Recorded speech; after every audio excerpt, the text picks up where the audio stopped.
So we are back from Chicago, had an absolutely unbelievable time with the family, but also very happy to get back and see this young lady. Yes. I got this feeling, it's in my bones. It goes electric, baby, when I turn it on. All through my city, all through my home. We firing up, no ceiling when we in the zone. I got that sunshine in my pocket, that good soul in my feet, that hot blood in my body when it drops. Ooh, I can't take my eyes off it. It's so phenomenally. Come on, like the way we rock it, so don't stop.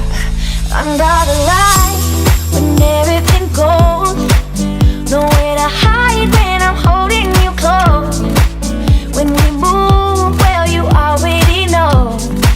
So just imagine, just imagine.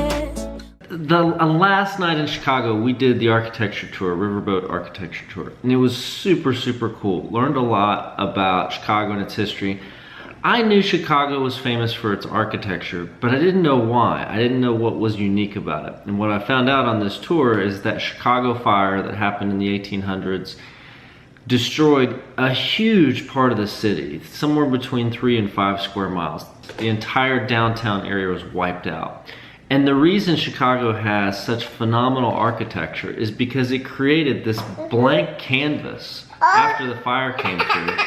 And architects from all over the world wanted to be part of rebuilding Chicago. And ever since then, Chicago has had this incredibly rich architectural tradition. Yeah.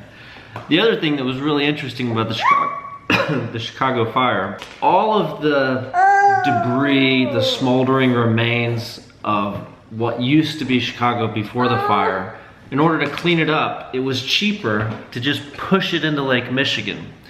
And that created what is today some of the most valuable real estate in Chicago. During the tour, our tour guide said that a lot of Chicago historians consider the Great Fire that struck Chicago to be one of the best things that ever happened to the city. Even though it was a horrible tragedy, the city wouldn't be where it is today without that event. And that reminded me of things that I have heard clients and business owners say about the recession of 2008 to 2010. That while they would never want to go through it again, they look back and recognize it was one of the best things that ever happened to them in their business, because it taught them a lot about the weak points in their business, taught them a lot about being ready to take advantage of opportunities, which taught them a lot about how mindset determines just about everything when you're faced with challenging circumstances, to say the least. So what's the lesson for business owners?